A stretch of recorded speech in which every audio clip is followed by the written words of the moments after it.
జాంబవంతుడు బ్రహ్మ ఆవులించగా పుట్టిన భల్లూకరాజు.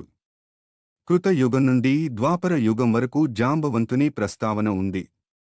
క్షీరసాగర మథనం సమయంలోనూ వామనావతారం సమయంలోనూ జాంబవంతుడు ఉన్నాడు. రామాయణంలో రాముని పక్షాన పోరాడాడు.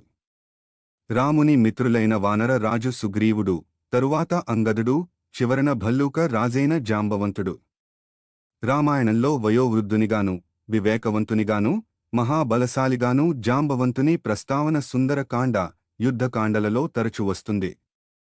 ముఖ్యంగా హనుమంతుని జవసత్వాలు ఎరిగిన వివేకిగా జాంబవంతుని వ్యక్తిత్వం గోచరిస్తుంది. సముద్రాన్ని దాటి సీతను అన్వేషించడం ఎలాగో తెలియక అందరూ విషణ్ణులైనప్పుడు జాంబవంతుడే ఆ పనికి హనుమ సర్వ సమర్థుడని తెలియజెప్పాడు. యుద్ధకాండలో సారణుడనే రాక్షసచారుడు రావణునికి జాంబవంతుని, అతని అన్న ధూమ్రుని ఇలా వర్ణించాడు: భల్లూక వీరుల సేనాపతి అయిన ధూమ్రుడు నర్మదా జలం త్రాగుతూ వృక్షవంతం అనే గిరి శిఖరం మీద నివసిస్తూ ఉంటాడు. అతని ప్రక్కన ఉన్న పర్వతాకారుడైన మరో భల్లూక వీరుడే జాంబవంతుడు. పరాక్రమంలో ఈ తమ్ముడు అన్నకంటే మిన్న, సేనాధిపతులందరిలోనూ చాలా గొప్పవాడు. మహాపరాక్రమశాలి. పెద్దలను సేవించడం అతనికి చాలా ఇష్టం. ఎన్నో యుద్ధాలలో ఆరితేరాడు. అసహాయ శూరుడు. దేవాసుర యుద్ధంలో దేవేంద్రునకు సాయం చేసి చాలా వరాలు పొందాడు. ఇంద్రజిత్తు బ్రహ్మాస్త్రం వల్ల రామ లక్ష్మణులు, వానరసేన మూర్ఛిల్లినప్పుడు మృతప్రాయులై ఉన్నవారిలో బ్రతికిన వారికోసం విభీషణుడు, హనుమంతుడు వెదుకసాగారు. అప్పుడు జాంబవంతుడు కొద్దిగా తెలివి తెచ్చుకుని, అంజనాకుమారుడు ఆంజనేయుడు చిరంజీవిగానే ఉన్నాడుగదా అని అడిగాడు. అలా అడిగినందుకు విభీషణుడు ఆశ్చర్యపడగా జాంబవంతుడు ఇలా అన్నాడు: హనుమంతుడు సజీవుడుగా ఉంటే వానరసేన చచ్చినా బతికి తీరుతుందన్నమాటే. దీనికి వ్యతిరేకంగా జరిగితే మేము బ్రతికియున్నా మృతులమే. వేగంలో వాయువుతోనూ, పరాక్రమములో అగ్నితోనూ సరిసమానుడైన హనుమంతుడుంటేనే మాకు ప్రాణాలపై ఆశ ఉంటుంది అని జాంబవంతుడు హిమాలయ పర్వతం మధ్యలో ఉన్న ఓషధీ పర్వతము మీది మృత సంజీవని, విశల్యకరణి, సౌవర్ణకరణి, సంధానకరణి అనే ఔషధాలను తీసుకురమ్మని హనుమను కోరాడు.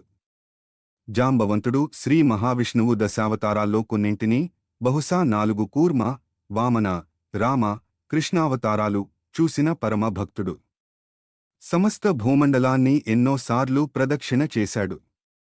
క్షీరసాగర మథనం జరుగుతున్నప్పుడు దేవతల కోరిక మేరకు భూగోళంపై ఔషధులన్నింటినీ అందులో పోశాడు.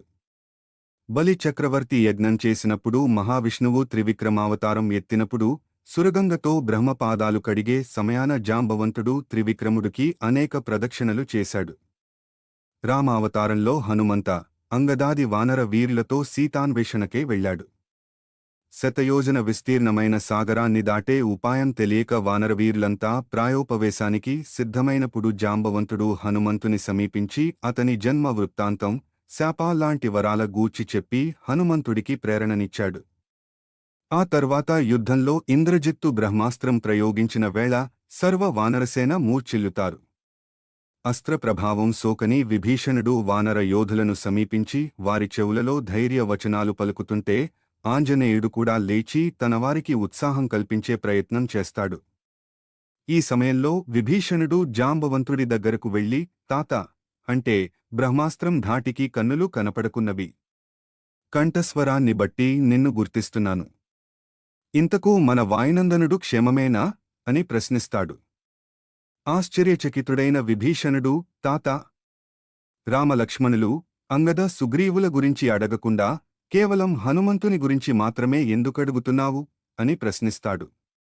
అప్పుడు జాంబవంతుడు, ఒక్క హనుమంతుడు ఉంటే చాలు, సర్వం శుభప్రథమే అంటాడు. హనుమంతునిపై ఆయనకున్న విశ్వాసం అటువంటిది. అప్పుడు మారుతి జాంబవంతుని చెంతకు చేరి సంతోషంతో ఆలింగనం చేసుకుని, బ్రహ్మాస్త్ర ప్రభావం వల్ల మూర్ఛితులైన వారిని కాపాడటం కోసం హిమగిరుల్లోని ఔషధులు తెమ్మని చెబుతాడు.